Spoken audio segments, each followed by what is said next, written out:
A somber memorial today in Joplin, marking 10 years since a deadly EF5 tornado ripped through that town. In 38 minutes, the slow-moving storm covered 22 miles, killing 161 people and injuring more than 1,000 others, making it the deadliest U.S. tornado in decades. Good evening and thanks for joining us. I'm Michelle Lee. And I'm Casey Nolan. This week, 5 on Your Side traveled back to Joplin, where we found progress in rebuilding and healing that may never be finished.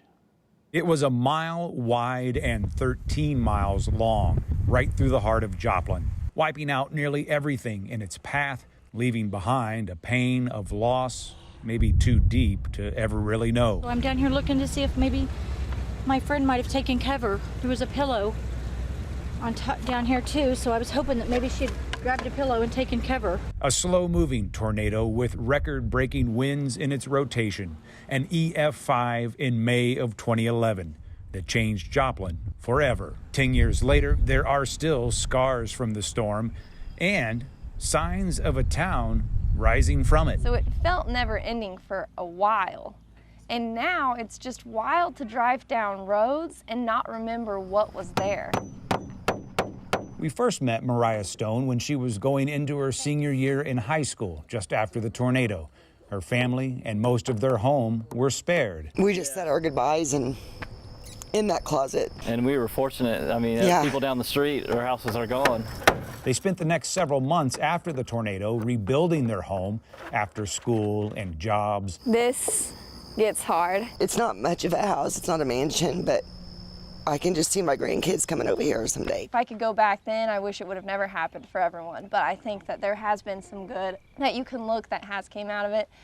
And so I think we're much stronger than we were before. If strength can be measured in the way Joplin has kept its commitment to rebuild, then you only have to look at how the path of the tornado has transformed over the past decade to understand why many here believe the city has built back better. To me, it brought the whole community together. Within hours of the tornado, Crossland Construction volunteered its cranes to move debris.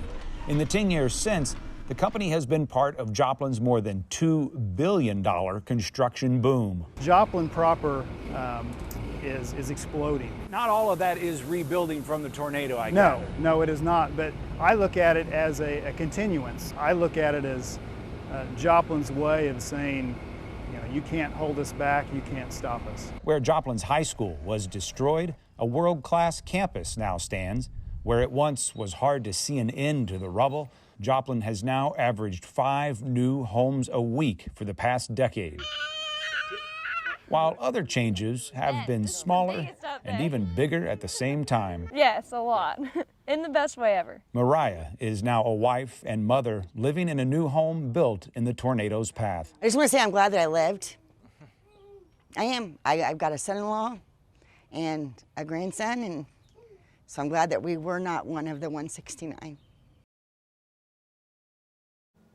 Remarkable family, like a lot that we met. They were stressing two things: how fortunate they are compared to those around them who lost even more, and also how amazed they were at all the people that came to help Joplin from St. Louis, from all over the country, and even beyond. I can't imagine what it would be like to live there 10 years later, you know, because I lived in that area. That's right. I covered Springfield for 8 years, and it seemed like we would always kind of get the same line of storms, and it's always really nerve-wracking during spring. That's exactly what I was just going to say. The people there, Jim, they said this time of year, they're just on edge ever since 2011.